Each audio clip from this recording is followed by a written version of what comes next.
जय हिंद मेरे प्यारे साथियों, मैं राकेश सर एक बार फिर से आप सबका आपके अपने YouTube channel V2 online classes में स्वागत करता हूं। मेरे सभी प्यारे बड़े भाइयों और सभी प्यारे बच्चों का स्वागत है।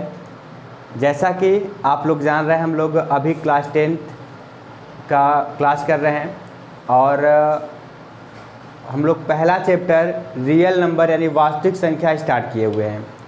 तो रियल नंबर में हम लोग पहला क्लास ले चुके हैं। उसमें हम लोग इंट्रोडक्शन किए थे संख्याओं के बारे में कि रियल नंबर क्या होता है। ठीक, तो ऐसी संख्याएं जो नंबर लाइन यानी संख्या रेखा पे प्रदर्शित की जा सकती हैं, वो क्या था? रियल नंबर था। तो एक बार फटाफट हम लोग पिछली क्लास को रिवीजन कर लेते हैं। तो रियल नंबर आप लोग जान चुके थे, ऐसी संख्याएं जो संख्या रेखा पे प्रदर्शित की जा सके, उन्हें हम लोग क्या बोले थे? रियल नंबर बोले थे। उसके अलावा फिर आप पढ़े थे प्राकृतिक संख्या, यानी कि गिनती करने वाली संख्या को प्राकृतिक संख्या कहते हैं, जो सदैव क्या होती है? धनात्मक होती है। ठीक, इसके अलावा आप लोग पूर्ण संख्या पढ़े थे। प्राकृतिक संख्या से पहले केवल क्या लगाना था? जीरो लगाना था और वो कम्प्लीटली क्या बन गया? पूर्ण संख्या यानी होल नंबर बन गई थी। फिर आप लोग पढ़े थे पूर्णांक यानी कि इंटीजर्स। इसमें क्या था? अब हमें जीरो भी मिल चुका था, धनात्मक संख्या 1, 1, 2, 3 भी मिल चुकी थी। बचा क्या था? ऋणात्मक संख्या। तो अब ऋणात्मक संख्या की ज़रूरत पड़ी, तो ऋणात्मक संख्या जीरो और धनात्मक को एक साथ रखने पे इन तीनों के समूह को ही हम लोग क्या बोले? पूर्णांक बोले। ठीक है, तो ये कुछ जानकारी हम लोग पिछले क्लास में ले चुके थे। आज के इस क्लास में हम लोग आगे बढ़ते हैं और आज हम लोग पढ़ेंगे यूक्लिड विभाजन। क्या पढ़ेंगे? यूक्लिड विभाजन। आपके बुक का एनसीईआरटी का पहला टॉपिक है यूक्लिड विभाजन एल्गोरिदम। तो यूक्लिड विभाजन एल्गोरिदम शुरू करते हैं आज। यूक्लिड एक गणितज्ञ थे और इन्होंने एक प्रमेय दिया हुआ था, उसी को हम लोग दिए यूक्लिड विभाजन प्रमेय का। मेरे प्यारे बच्चों, आप नाम सुन के डरना नहीं है, क्योंकि ये चीज़ें आप पिछली क्लास मतलब कि क्लास 5th से करते आ रहे हो। कुछ एग्जाम्पल के थ्रू देखते हैं, एग्जाम्पल करके फिर उसके बाद हम लोग समझेंगे कि यूक्लिड विभाजन क्या होता है। ठीक है, जैसे कि आप ये डिवाइड तो अच्छी तरीके से करना जानते होंगे। 7 से 23 को डिवाइड करना है। एक नंबर हमने छोटा लिया और एक नंबर क्या लिया है? बड़ा लिया है। तो 7 से 23 को डिवाइड करेंगे। डिवाइड कितने टाइम जाएगा? 7 3 जा 21। माइनस करें, कितना बचा? 2। ठीक है, फिर उसके बाद 4 से 24 को डिवाइड करें। 4 6 जा 24। माइनस किए, कितना बचा यहाँ पे? 0। ठीक उसी तरह अब यहाँ पे देखिए, ये वाला नंबर बड़ा हो गया और ये वाला नंबर क्या हमें मिल गया? छोटा। क्या मिला? छोटा मिला। तो अब यहाँ पे यदि हमको डिवाइड करना होगा तो जैसे हम लोग 6 1 जा 6 कर सकते हैं, 6 2 जा 12 कर सकते हैं। उसी तरह एक ऊपर भी ले जा सकते हैं हम लोग, 6 इंटू 0 करेंगे तो 0। तो यदि हम यहाँ पे 6 1 जा 6 लेते हैं तो 5 से बड़ा आएगा, तो इसलिए हम लोग क्या किए? एक ऊपर जाए, 6 इंटू 0 करेंगे तो 0, ये तो 5 से छोटा ही है, तो यहाँ तक हम लोग ले जा सकते हैं। 6 इंटू 0 क्या आएगा? 0, और माइनस करेंगे तो क्या बचा? 5 बचा हमारे पास। ठीक है, अब देखिएगा, इसी चीज़ को हम लोग इस फॉर्म में लिख सकते हैं इस तरीके से। 23 = 7 इंटू 3 प्लस 2, 7 इंटू 3 और प्लस 2। 7 3 जा 21 और प्लस 2 करेंगे तो 23। ठीक है, फिर यहाँ पे आइए, इसे हम लोग क्या लिख सकते हैं? 24 = 4 इंटू 6 और प्लस 0।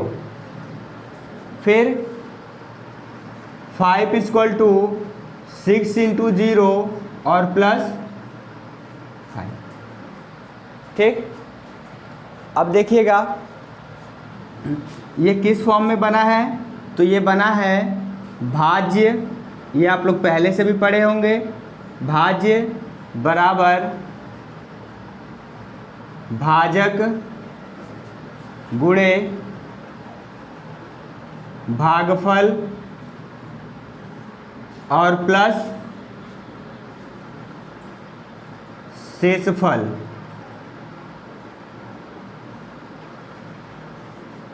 ठीक है, यानी dividend equal to divisor into quotient plus reminder.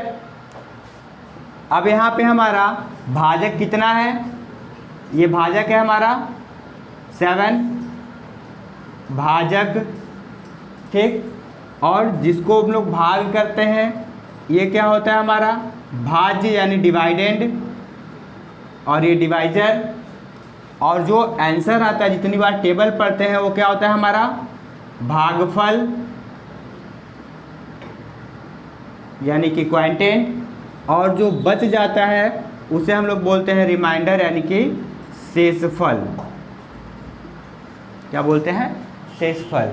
और यही पूरा कंप्लीट फॉर्म क्या बनता है, भाज्य बराबर भाजक गुणे भागफल प्लस शेषफल, यानी dividend equal to divisor into quotient और प्लस रिमाइंडर।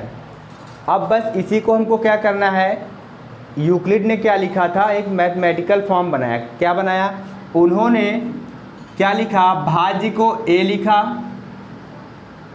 ठीक, और भाजक को b लिखा, भागफल को q लिखा, और शेषफल को क्या लिखे, r लिखे। तो यहाँ से हमें क्या मिल जाएगा, इनका वैल्यू रखें, भाज्य को क्या लिखेंगे a, तो a इक्वल टू भाजक को b इंटू भागफल को q और प्लस शेषफल को r। तो क्या बना, a equal to b q plus r। ठीक है, एक तो ये मिला हमें a equal to b q plus r। अब एक चीज़ और थोड़ा समझिएगा, ये जो r की वैल्यू है, यहाँ से r की वैल्यू ये हमेशा क्या होगी, b से छोटा। क्या होगा, हमेशा r का वैल्यू b से छोटा होगा। ठीक है, या तो फिर 0 के बराबर या 0 से बड़ा, यानी कि ऋणात्मक नहीं होगा। 0 हो सकता है या 0 से बड़ा हो सकता है। ठीक है, तो इसे हम लोग क्या लिख सकते हैं, r की वैल्यू 0 या 0 के बराबर, 0 के बराबर या 0 से बड़ा, और b से छोटा। किससे छोटा, b से छोटा। तो r की वैल्यू हमेशा क्या होगी, 0 या 0 से बड़ा और b से छोटा होगा। ठीक है, तो ये कंप्लीटली हमारा क्या बना, यूक्लिड विभाजन बना। ठीक है, तो अब यहाँ पे देखिएगा क्या लिखा गया है, यूक्लिड विभाजन, दो धनात्मक पूर्णांक a और b, a और b क्या होंगे, दो धनात्मक पूर्णांक होंगे। दिए रहने पर ऐसी अद्वितीय पूर्ण संख्या, कैसी संख्या, पूर्ण संख्या q और r, यानी कि जो हमारा q और r होगा वो क्या होगा, पूर्ण संख्या होगा। अब आप धनात्मक पूर्णांक, धनात्मक पूर्णांक क्या होगा, ये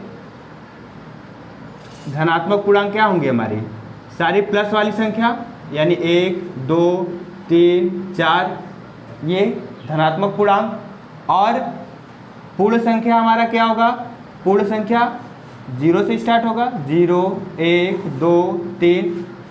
ठीक है, यानी कि जो q और r का वैल्यू है वो 0 हो सकता है।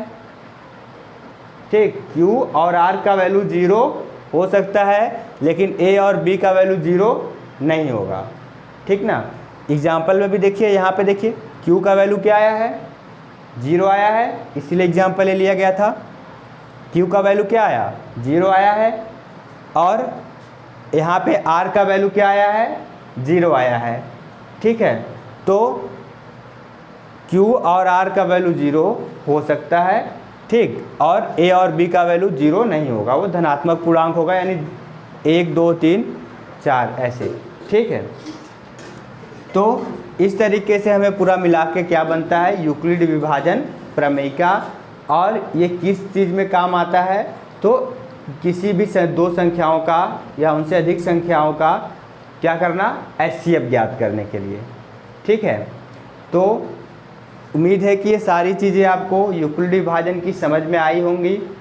यूक्लिडी विभाजन क्या है और इससे रिलेटेड हम लोग अगले क्लास में पढ़ेंगे HCF निकालना। ठीक, एक्सरसाइज स्टार्ट किया जाएगा, क्वेश्चन लगाया जाएगा कि HCF यूक्लिडी विभाजन से कैसे निकलता है। एक बार फिर से रिपीट कर रहे हैं, देख लीजिएगा आप लोग। ठीक है, तो यूक्लिडी विभाजन क्या होता है, दो धनात्मक पूर्णांक होते हैं A और B, दो पूर्ण संख्याएं होती हैं Q और R। इन्हीं को मैथमेटिकल फॉर्म में अगर लिखा जाए तो क्या बनता है, A = BQ + R, यानी भाज्य बराबर भाजक गुणे भागफल प्लस शेषफल के रूप का। और यहाँ पे जो R होता है, इस R का मान 0 के बराबर होगा या 0 से बड़ा होगा, जबकि B से क्या होगा, छोटा होगा। ठीक, इसी को हम लोग क्या बोले हैं, यूक्लिड विभाजन प्रमेयिका। ठीक है प्यारे बच्चों, ठीक है, आप लोग को उम्मीद है सारी चीज़ें समझ में आई होंगी अच्छे से। फिर अगले क्लास में हम लोग क्वेश्चन के साथ मिलेंगे और एक्सरसाइज में 1.1 में जो क्वेश्चन होंगे उनको सॉल्व किया जाएगा। इस चीज़ को आप लोग अच्छे से देख लीजिएगा, समझ लीजिएगा। कोई डाउट होगा तो उसे पूछ लीजिएगा कमेंट करके। ठीक है, तब तक के लिए जय हिंद।